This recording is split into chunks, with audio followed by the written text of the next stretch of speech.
আজকে আমি তোমাদের বর্ধমান বিশ্ববিদ্যালয়ের 6th সেমিস্টারে বাংলা মেজরের পেপার 2টা সাজেশন করে দিলাম। এর আগে আমি পেপার 1 সাজেশন দিয়েছি, যারা এখনো পাওনি তারা চ্যানেলে গিয়ে দেখো। আমি তোমাদের লাস্ট মিনিট সাজেশন হিসেবে দিয়ে দিয়েছি, যেহেতু তোমাদের সময় খুব কম, জানো তোমরা জুন মাসের শেষের দিকে তোমাদের পরীক্ষা হওয়ার কথা আছে।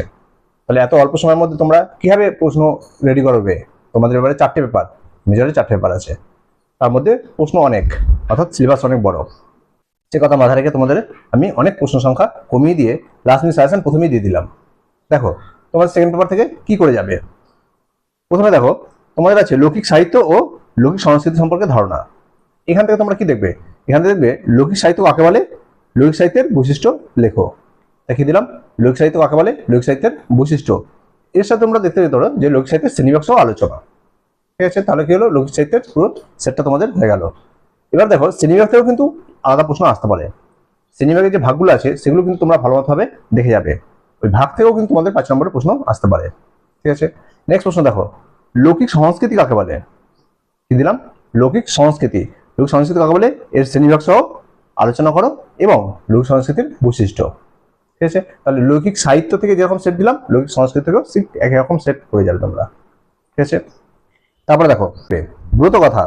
ব্রতকথা কাকে বলে, ব্রতকথা সম্পর্কে আলোচনা করে বৈশিষ্ট্য লেখো। কি দিয়েছি?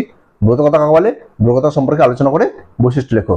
এবার দেখো তোমাদের এখান থেকে পরীক্ষায় যদি আসে, ব্রতকথা কিন্তু ভাগের মধ্যে থেকে দেবে। যেমন ধরো এই যে ব্রতকথা সম্পর্কে আলোচনা যেটা আছে, এখান থেকে তোমরা দেখবে যেটা পৌরাণিক ব্রতকথা, মেয়েলি ব্রতকথা আর লৌকিক ব্রতকথা। অর্থাৎ পৌরাণিক, মেয়েলি এবং লৌকিক, এই 3টে ব্রতকথা সম্পর্কে ভালো মতো পড়ে যাবে। এখান থেকে ভেতর থেকে 5 নম্বর প্রশ্ন আসবে। ঠিক আছে, তারপরে দেখো প্রবাদ কাকে বলে, উদাহরণ সহ প্রবাদের বৈশিষ্ট্য লেখো। কি দিয়েছি? প্রবাদ কাকে বলে বা প্রবাদ প্রবচন, একই। প্রবাদ বা প্রবাদ প্রবচন কাকে বলে, এর উদাহরণ সহ বৈশিষ্ট্য লেখো। আর কি দেখবে? প্রবাদ ও প্রবচনের মধ্যে পার্থক্য। কি দেখবে?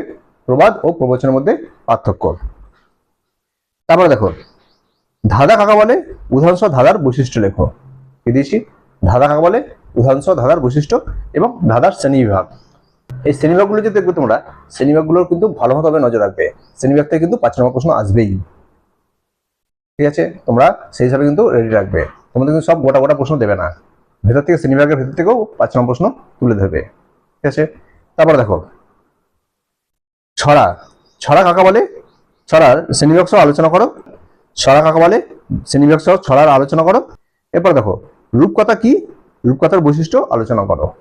কি দিলাম? রূপকথা কি, রূপকথার বৈশিষ্ট্য সহ আলোচনা করো। ঠিক আছে, নেক্সট প্রশ্ন দেখো লোকসঙ্গীত থেকে। লোকসঙ্গীত তোমরা কি দেখবে? লোকসঙ্গীত কাকে বলে, এর বৈশিষ্ট্য লেখো এবং শ্রেণীবিভাগ সহ আলোচনা করো।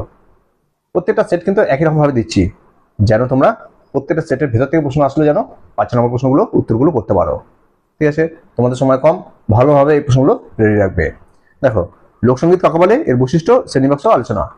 এবার দেখো এই লোকসঙ্গীতের মধ্যে তোমাদের 5 নম্বরের ইম্পর্টেন্ট কি আসতে পারে, সেটা হচ্ছে গিয়ে বাউল, ভাটিয়ালি, সারি আর ঝুমুর। এই কটা লোকসঙ্গীত সম্পর্কে আলোচনা দেখে রাখবে, 5 নম্বরে আসতে পারে। তাহলে আমি যে শ্রেণীবিভাগ দিলাম, শ্রেণীবিভাগের মধ্যে কিন্তু এগুলো আছে, তোমরা কিন্তু ওর মধ্যেই কিন্তু এগুলো পেয়ে যাচ্ছ। ঠিক আছে, নেক্সট প্রশ্ন দেখো লোকনৃত্য থেকে। লোকনৃত্য থেকে কি দেখবে? লোকনৃত্য কাকে বলে, লোকনৃত্যের শ্রেণীবিভাগ উদাহরণ সহ আলোচনা করো।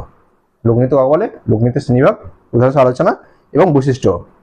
এই লোকনৃত্যের মধ্যে যেগুলো তোমরা ইম্পর্টেন্ট হিসাবে দেখবে, মানে 5 নম্বর হিসাবে যেগুলো আছে দেখবে, যেটা সেটা হচ্ছে ঝুমুর, ছৌ আর সাঁওতালিয়া। এই 3টে লোকনৃত্য সম্পর্কে ভালোভাবে দেখে যাবে, 5 নম্বর হিসাবে আসতে পারে। নেক্সট দেখো লোকনাট্য। লোকনাট্য কি, লোকনাট্যের বৈশিষ্ট্য লেখো এবং এর উদাহরণ সহ আলোচনা।